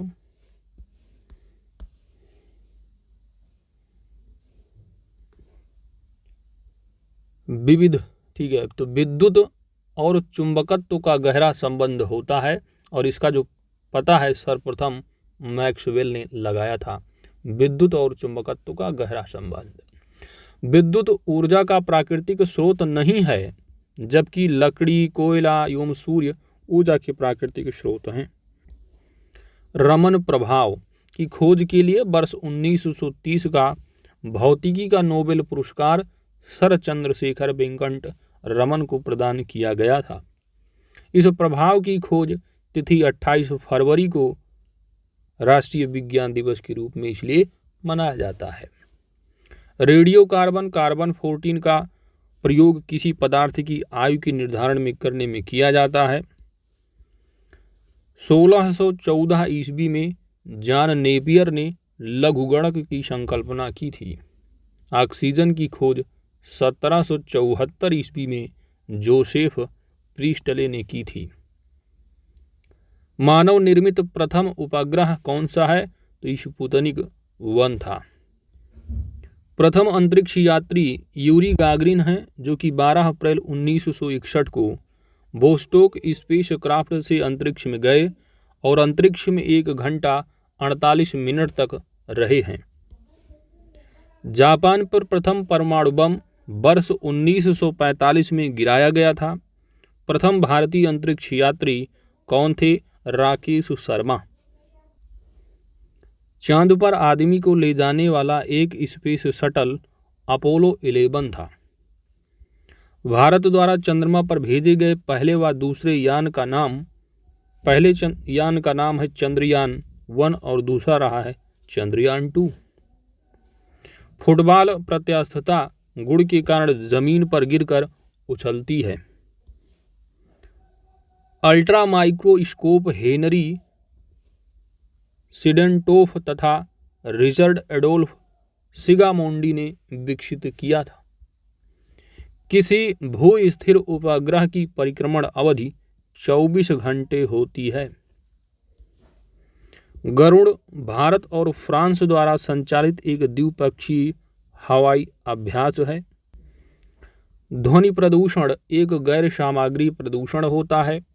जूनो बृहस्पति ग्रह पर नासा के मिशन का एक नाम है। इसरो सूर्य के अध्ययन के लिए आदित्य L1 के प्रक्षेपण की योजना 2022 को तीसरी तिमाही में बना रहा है। 2022 तीसरी तिमाही। एक फ्रीजर में एल्यूमिनियम की ट्रे में बर्फ जल्दी गठित होती है। छोटे कणों से बड़े कणों को निकलना छानना होगा। तो छोटे कणों से बड़े कणों को अगर निकालना है तो क्या करोगे? छानोगे छन्नी लेकर के, तो छोटे कण नीचे चले जाएंगे ऊपर। चलो, दूध से क्रीम निकालना तो मथोगे। मिट्टी तथा पानी के मिश्रण का पृथक्करण करना है तो निस्यंदन करोगे। एवं अनाज को डंठलों से अलग करना होगा तो थ्रेशिंग कहलाता है। ठीक है, तो यही दूध से क्रीम जो मथनी मथाते हैं जहाँ पर अपकेंद्रीय बल कार्य करता है। मिट्टी तथा पानी की मिश्रण करना है तो पृथक्करण निस्यंदन। ठीक है, जैसे कि मान लो मिट्टी और पानी मिश्रण है ना, तो क्या करोगे? मिट्टी पानी मिश्रण को किसी पानी में भर दो गिलास में, तो उसमें मिट्टियाँ नीचे चली जाएंगी और पानी जो होगा वो थोड़ा ऊपर होगा। तो आप इस गिलास से क्या करोगे? थोड़ा दूसरे बर्तन में इसको निकाल लो। यही है निस्यंदन। ठीक है, और अनाज को डंठलों से अलग करना है, जैसे कि थ्रेशरिंग वगैरह होती है गेहूँ, वगैरह किया जाता है। आजकल तो मशीनें आ गई थ्रेशिंग की, तो डंठलों को क्या है, हाथ से अलग कर देती है। इंद्र तो भारतीय सेना की मिसाइल नहीं है। इंद्र भारतीय सेना की मिसाइल नहीं है, यह एक 2D रडार है और इसे इंडियन डॉपलर रडार कहते हैं। ब्लैक बॉक्स फ्लाइट रिकॉर्डर का आविष्कार डेविड वारेन ने किया था। जल सेना के लिए पृथ्वी 3 मिसाइल का रूपांतरित स्वरूप धनुष मिसाइल है। शून्य ना तो धनात्मक ही और ना ही ऋणात्मक होता है। INS कोलकाता एक देसी युद्धपोत है। बढ़ती ऊंचाई के साथ तापमान 6.5 के प्रति 1000 मीटर की दर से घटता है, केल्विन, ठीक है। क्रिस्टियन हिगिंस ने सबसे पहले अनुमान लगाया कि जो शुक्र है वह पूर्णतः बादलों से आच्छादित है। किसने पता लगाया सबसे पहले? तो इन्होंने अनुमान लगाया है क्रिस्टियन हिगिंस। इलेक्ट्रोस्टैटिक वर्षण का उपयोग वायु प्रदूषकों को नियंत्रित करने के लिए किया जाता है। इलेक्ट्रोस्टैटिक वर्षण तारे पूर्व दिशा से पश्चिम दिशा की ओर घूमते दिखाई देते हैं क्योंकि पृथ्वी पश्चिम से पूर्व की ओर घूमती है। वायुमंडल की 2 परतें ट्रोपोस्फियर और स्ट्रेटोस्फियर को ट्रोपोफाज अलग करता है। सतह से सतह पर मार करने वाली मिसाइल पृथ्वी मिसाइल है। एक्स वॉक्स का जो संबंध है वह वीडियो गेम्स से है। GPS का अर्थ यानी ग्लोबल, GPS का फुल फॉर्म क्या है? तो ग्लोबल पोजिशनिंग सिस्टम। बुध ग्रह सूर्य की एक परिक्रमा पूरा करने में 88 दिन का समय लगाता है। और जानते हैं बुध जो है सूर्य के सबसे नज़दीक वाला ग्रह भी है। भारत में राष्ट्रीय वनस्पति अनुसंधान संस्थान कहाँ पर स्थित है? लखनऊ में। मौसम विज्ञान में रेडियो सोडियम का उपयोग होता है। पृथ्वी के गर्भ में धातुएं पिघली अवस्था में मौजूद हैं और यह कथन बिल्कुल सत्य है कि पृथ्वी के गर्भ में जो धातुएं हैं वो किस अवस्था में हैं? तो पृथ्वी यानी पिघली अवस्था में। रेडियो खगोल शास्त्र की वह शाखा है जिसमें खगोलीय वस्तुओं का अध्ययन रेडियो आवृत्ति पर आ रही रेडियो तरंगों के जरिए किया जाता है। फोबोस मंगल ग्रह का नैसर्गिक उपग्रह होता है। समुद्री जल का जो घनत्व है वह कितना परास है?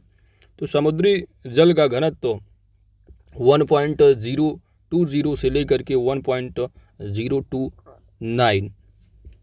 अंतरिक्ष में सुदूर गैलेक्सियों का दृश्यावलोकन करने हेतु टेलीस्कोप प्राथमिक रूप से पृथ्वी के वायुमंडल में प्रकाश अथवा अन्य विकिरणों की अवशोषण से बचने के लिए स्थापित किए जाते हैं। सांभर सरोवर की पानी का उपयोग नमक बनाने में किया जाता है। पृथ्वी के नजदीक वायुमंडल की सबसे जो निचली परत होती है वह क्षोभ मंडल है, जिसका सफलतापूर्वक परीक्षण किया जा चुका है। ऐसे पहले भारतीय व्यापारिक असैनिक वायुयान का जो नाम है वह सारस है। त्रिशूल तो यह सतह से सतह में मार करने वाली, सतह से हवा में, ठीक है, सतह से हवा में मार करने वाली जो ये प्रक्षेपास्त्र है त्रिशूल। पृथ्वी एवं अग्नि दोनों बैलिस्टिक मिसाइल हैं और पृथ्वी छोटी रेंज की है जबकि जो अग्नि है वह मध्यम रेंज की बैलिस्टिक मिसाइल है। थर्मस फ्लास्क के आविष्कारक डेवर हैं। विश्व के प्रथम अंतरिक्ष पर्यटक कौन है? तो डेनिस टीटो हैं। वर्ष 2007 में भारत ने PSLV C8 द्वारा इटली के एजाइल उपग्रह का अंतरिक्ष में सफलतापूर्वक प्रक्षेपण किया था। चांदीपुर मिसाइल परीक्षण क्षेत्र के लिए जाना जाता है। रेडियो के आविष्कारक G मार्कोनी थे। भारत डायनामिक्स लिमिटेड निर्देशित मिसाइलों के निर्माण से संबंध है। DRDO द्वारा विकसित चालक रहित वायुयान का नाम लक्ष्य है और इसे एक उच्च सबसोनिक रिज्यूअल एरियल टारगेट प्रणाली की धरातल से रिमोट द्वारा संचालित किया जाता है। तार तो टेलीग्राफ का जो आविष्कार है किसने किया था?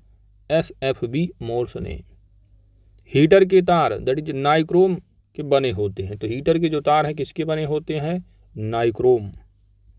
तार खींचने योग्य सबसे नमनीय जो धातु है वह सोना है। ब्लैक होल सिद्धांत की खोज यश चंद्रशेखर ने की थी। तलचर जो कि उड़ीसा में है, यह अपने थर्मल पावर प्लांट के लिए प्रसिद्ध है।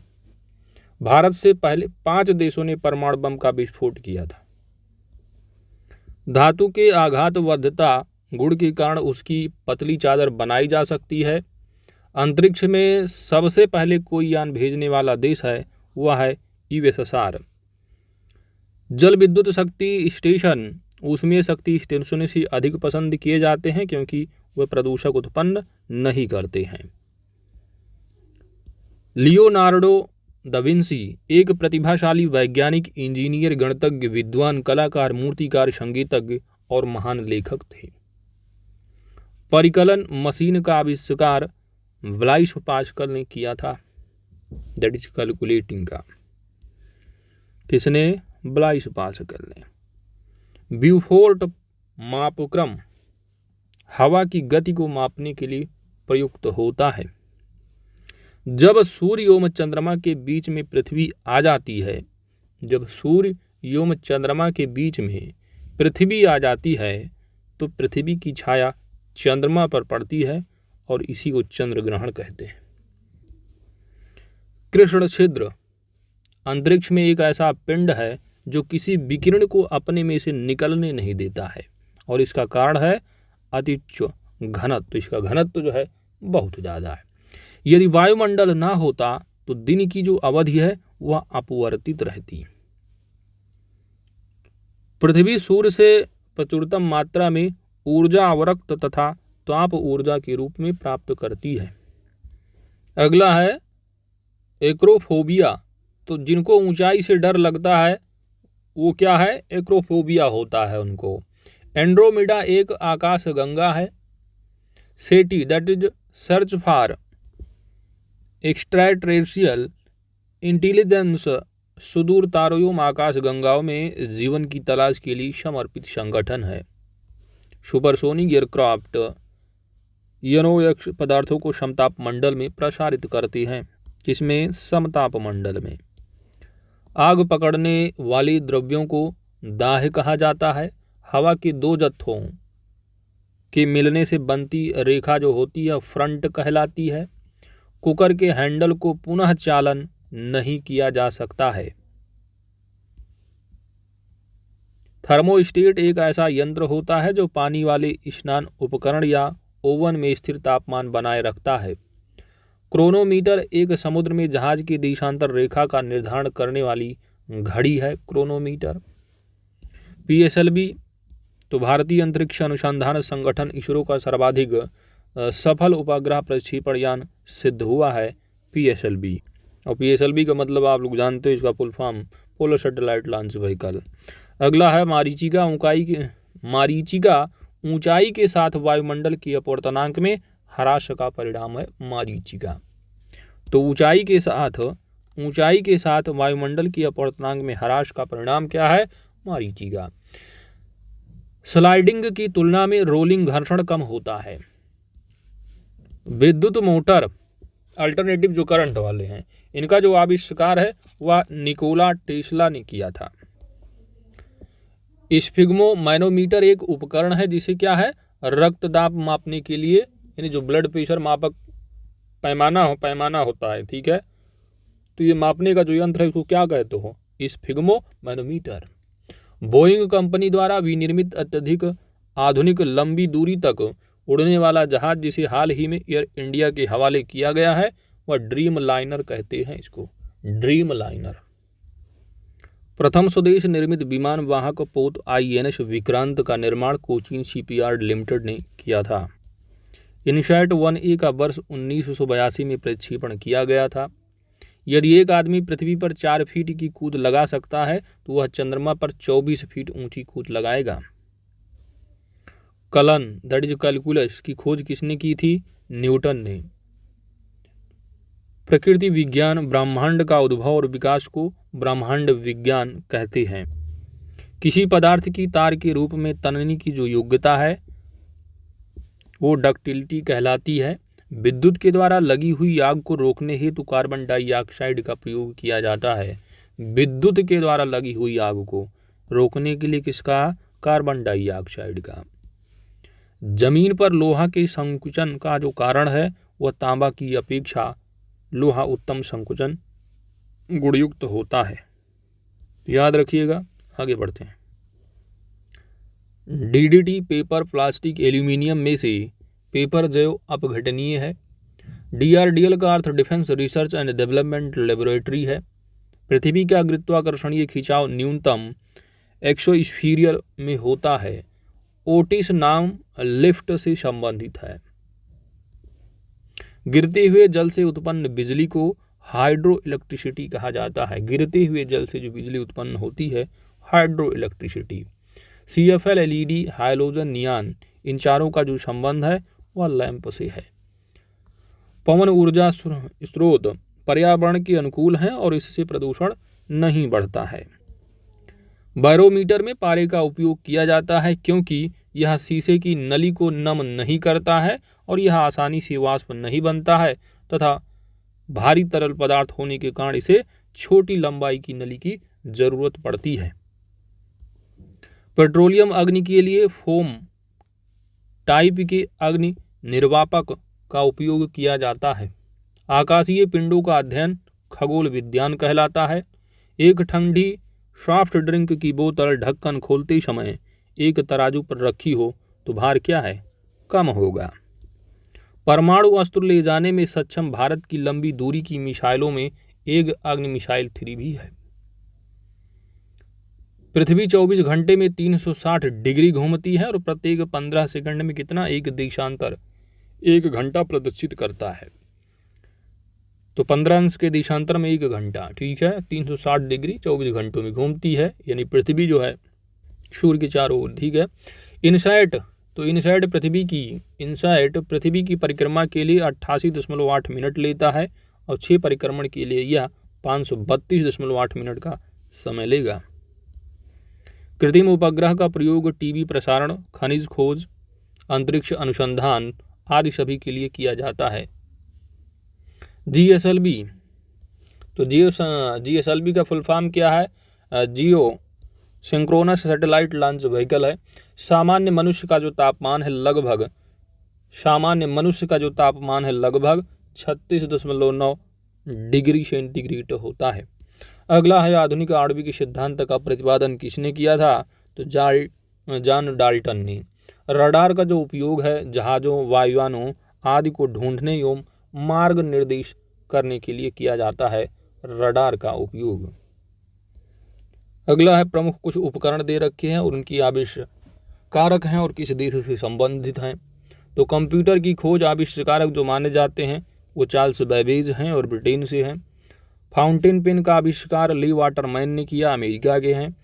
ग्रामोफोन का जो आविष्कारक हैं ये हैं थॉमस एल्वा एडिसन और ये America. Telephone Graham Bell, America. Television J.L. Baird, Britain.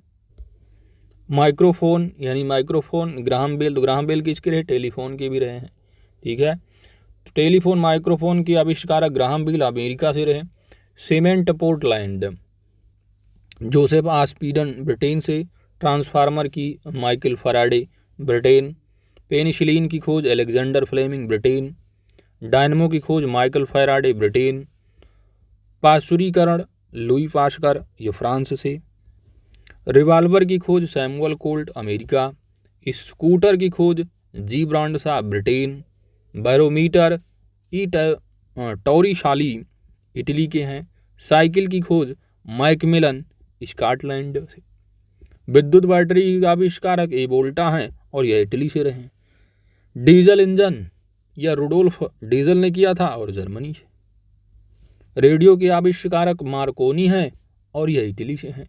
Calculator की खोज पास्कल ने, फ्रांस के हैं। दूरबीन की खोज गैलीलियो ने, इटली से। ईमेल की खोज जो है यह रे टॉमलिंसन के रहे और ये अमेरिका से रहे हैं। इनके द्वारा ये ईमेल की खोज आविष्कारक रहे हैं। आगे बढ़ते हैं। अगला है विज्ञान की कुछ प्रमुख शाखाएं हैं, ठीक है, तो उनके अध्ययन को क्या कहेंगे? यहाँ पर देखते हैं। तो ध्वनि से संबंधित जो अध्ययन है उसको कहा जाता है एक्वेस्टिक। मानव विकास का अध्ययन तो एंथ्रोपोलॉजी होगा। नक्षत्र एवं ग्रहों के प्रभाव का अध्ययन करना है तो एस्ट्रोलॉजी है। खगोलीय पिंडों का अध्ययन एस्ट्रोनॉमी। नींद का अध्ययन तो हाइपोलॉजी है। हृदय तथा उससे संबंधित रोगों के अध्ययन के बारे में कार्डियोलॉजी। क्रोनोलॉजी में क्या है तो काल और समय का अध्ययन होता है। कॉस्मोलॉजी में समस्त ब्रह्मांड का अध्ययन। क्रोमोटोलॉजी में विभिन्न रंगों का अध्ययन है। क्रायोजोनिक्स है तो निम्न ताप के विभिन्न अनुप्रयोगों का अध्ययन करना। कार्टोग्राफी जो होता है वो नक्शा बनाने की कला जो है वो कार्टोग्राफी है। एम्ब्रियोलॉजी तो इसमें भ्रूण विकास का अध्ययन की बात की जाती है। पौधे एवं जंतुओं का वातावरण के साथ अंतः संबंधों का जो अध्ययन है इकोलॉजी है। मायोलॉजी में मांसपेशियों का अध्ययन। होलोग्राफी में लेजर के सहारे त्रिआयामी फोटोग्राफी की कला, ठीक है, होलोग्राफी है। जबकि ऑर्निथोलॉजी में क्या होता है, पक्षियों के अध्ययन की बात की जाती है। तो दोस्तों इसी के साथ आपका जो